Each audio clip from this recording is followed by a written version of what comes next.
Salut les amis, j'espère que vous allez bien. En tout cas, j'ai assisté à un match bizarre. Aujourd'hui, j'ai vu le PSG faire une remontada. C'est choquant, c'est vraiment choquant. En fait, je n'ai pas une seule idée ou une seule référence d'un match où le PSG a réalisé une remontada en Ligue des Champions. Vraiment pas.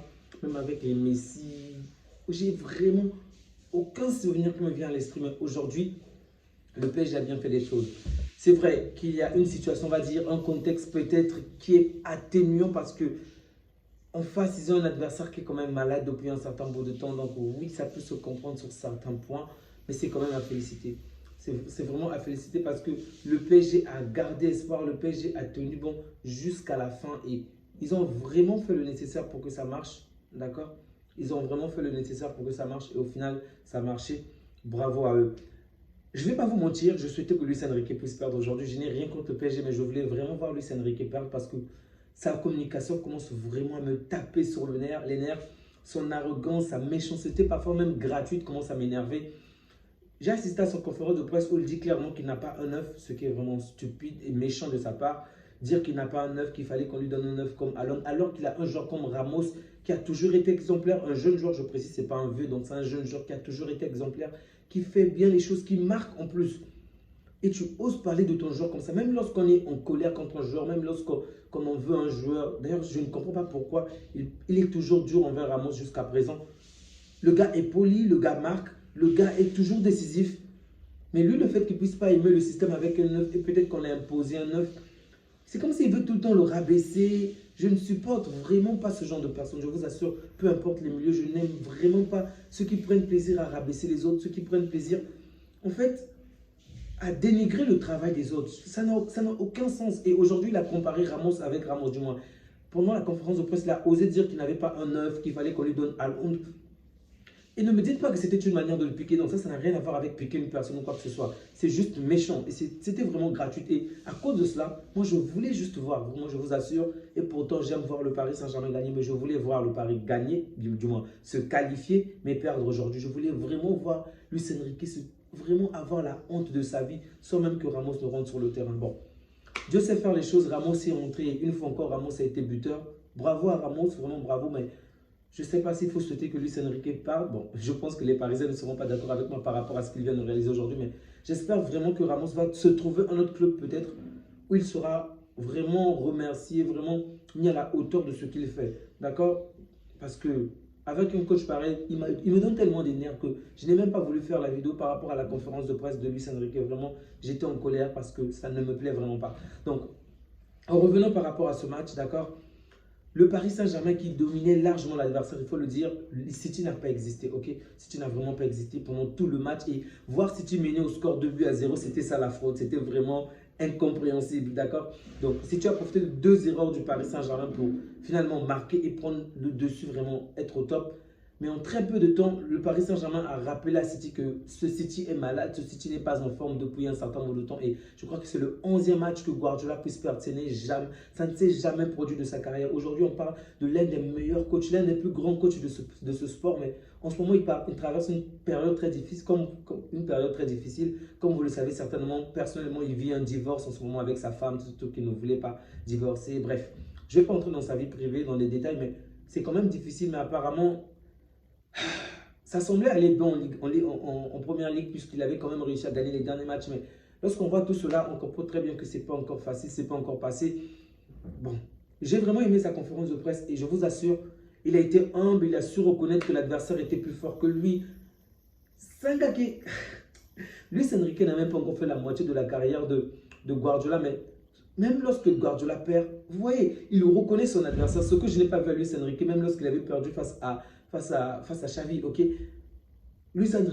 Guardiola était clean, il a reconnu, c'était un bon match, il était meilleur que moi par-ci, par-là, point barre. Également, il s'appelle comment? Silva, ok, Silva également qui a été interrogé, lui également, il a vraiment été clair pour faire comprendre que ils ont vraiment manqué ce peps-là pour pouvoir avoir le dessus. Donc le Paris Saint-Germain a largement été meilleur, vraiment largement été meilleur. Ils avaient de l'agressivité, ils avaient vraiment de l'envie, de la pression. Il y avait le jeu. On n'arrivait même pas à voir des joueurs de City se faire réellement de passes. C'était tellement... Oh, c'était dégoûtant. Vraiment, je ne m'attendais pas à ce genre de match de la part de City. C'est vrai qu'ils ne vont pas bien. mais j'espérais vraiment beaucoup plus de la part de City. Et même lorsqu'il menait, je me suis dit, peut-être qu'on va avoir un autre visage de City. Peut-être que City va mettre de la pression, peut-être que City va faire les choses autrement pour avoir vraiment, on va dire, un tout petit peu le dessus, ok? Avoir un semblant d'une réelle équipe. Mais même là, ils n'avaient pas confiance en eux, ok? Malgré qu'ils avaient marqué 2 buts, malgré qu'il y avait 2 buts de plus par rapport au Paris Saint-Germain. En très peu de temps, le Paris Saint-Germain a rapidement marqué les 2 buts, ensuite les 4 buts. Déçu de la performance de City. Je suis ravi pour le Paris Saint-Germain. Je suis ravi pour cette performance qui est plutôt grandiose face à un grand adversaire. Et bravo encore aux supporters du Paris Saint-Germain qui ont soutenu cette équipe-là du début jusqu'à la fin, même lorsqu'elle était menée. Bravo à eux. Mais City m'a quand même déçu, ok?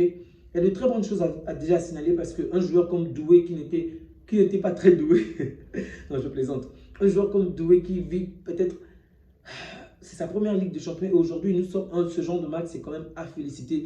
Il touche la barre et grâce à lui c'est finalement Barcola qui marque. Barcola qui n'était pas bon en première période et au final en deuxième période il va complètement se transformer, vraiment il va être un autre joueur. Je pense que c'est peut-être également lié à l'entrée de Dembélé parce qu'une fois que Dembélé entre, ces attaquants-là qui étaient jusque-là pas très, on va dire, pas bruyants, ok? Ils essaient d'apporter quelque chose, ils essaient toujours d'aller de l'avant, mais ils avaient constamment peur de dribbler, ils avaient constamment peur d'aller encore et réaliser de véritables dribbles. Ce que Barcola faisait avant lorsqu'il avait commencé avec le Paris, aujourd'hui il n'arrivait plus à le faire. Aujourd'hui il n'a pas réussi à le faire, du moins, jusqu'à ce que Dembélé entre, ok? Et une fois que Dembélé va entrer, déjà de son côté, Dembélé va essayer de faire 2 ou 3 dribbles, ce qui sera déjà très bien fait. Mais Barcola également va finalement commencer à se lancer et il va finalement réussir, ok?